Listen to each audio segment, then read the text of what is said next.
Maître, vous avez la parole. Merci Monsieur le Président. En effet, Monsieur le Président, ma cliente ici présente a été violée, maltraitée, séquestrée par cet homme. C'est un rêve qui a été brisé, une vie qui a été gâchée. Elle pouvait être votre fille, ou votre nièce. Elle était destinée à un meilleur avenir, elle était une bonne élève, mais ce monsieur a soifé de pouvoir a brisé ce rêve. Sa famille a été détruite par cet homme, elle s'est retrouvée à la rue à cause de cet homme, elle a été enlevée, séquestrée et violée par cet homme. Elle a été violée par cet homme lorsqu'elle n'avait que 15 ans, vous imaginez Monsieur le Président. Il lui a pris ce qu'elle avait de plus précieux dans ce monde, il lui a pris sa dignité. Un homme de 70 ans qui viole une petite fille de 15 ans, en plus d'être pédophile, je pense également qu'il est mystique, parce que rien ne peut justifier son acte.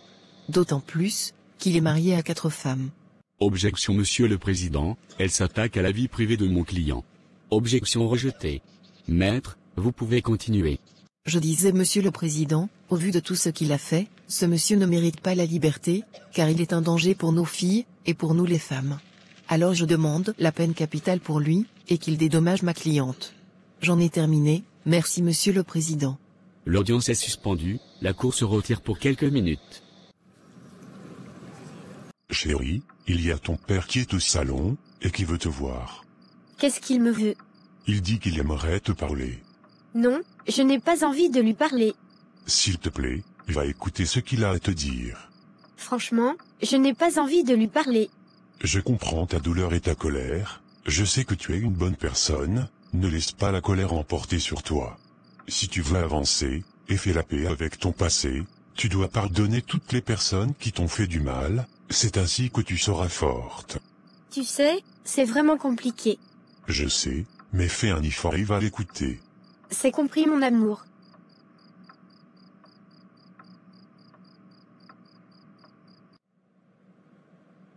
Ma fille, j'ai vraiment très honte de moi-même. Je n'ai vraiment pas fait ce qu'il fallait, je n'ai pas su te protéger comme un père. J'ai été aveuglé par de l'argent, je t'ai abandonné, je n'ai pas été là pour toi.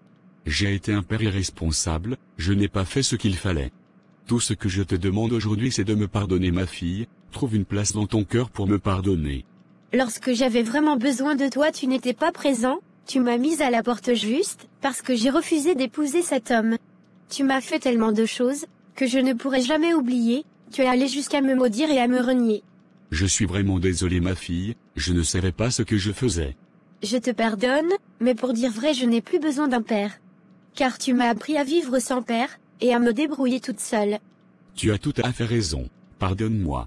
Chérie, s'il te plaît trouve une place dans ton cœur pour le pardonner, et oublie tout ce qui s'est passé. Merci beaucoup mon garçon, demandons-lui pardon ensemble.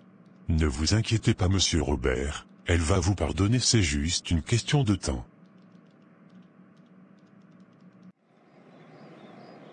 Après délibération, la Cour condamne l'accusé à perpétuité sans possibilité de libération, et l'oblige à verser la somme de 100 millions à la victime comme dédommagement. L'audience est levée. Bienvenue sur Alain TV, nous venons d'apprendre à l'instant par notre correspondant sur place, que Monsieur Alfred vient d'être condamné à perpétuité et il doit verser 100 millions de francs à sa victime comme dédommagement. C'est un coup dur pour ses partisans, qui voulaient le voir remporter les élections législatives. À présent, écoutons Olivier notre correspondant. Bonjour Olivier, quelle est l'atmosphère sur place? Bonjour Claudette, c'est la joie ici dans la salle d'audience. C'est un combat qui vient d'être remporté, par plusieurs femmes victimes de viol. Et c'est également un gros pas pour notre appareil judiciaire. Merci beaucoup Olivier. Merci beaucoup Claudette. Comme vous l'avez constaté, c'est la joie dans le camp des femmes, car c'est un combat qu'elles viennent de remporter. Restons toujours dans le milieu des femmes, après cette décision de vouloir prendre en charge les hommes pendant les fêtes de fin d'année, plusieurs d'entre elles ne sont pas d'accord avec cette décision, et elles estiment que c'est aux hommes de s'occuper d'elles. Quant aux hommes, ils sont toujours d'accord avec cette décision, car ils estiment que la première fois où la femme a décidé de nourrir un homme, c'était dans le jardin d'Éden, et nous savons tous comment cela s'est terminé. Donc, ils ont décidé de continuer à s'occuper des femmes, pour éviter les problèmes. Merci de nous avoir suivis, et n'oubliez pas de vous abonner. Avec Alain TV, votre cœur bat plus fort.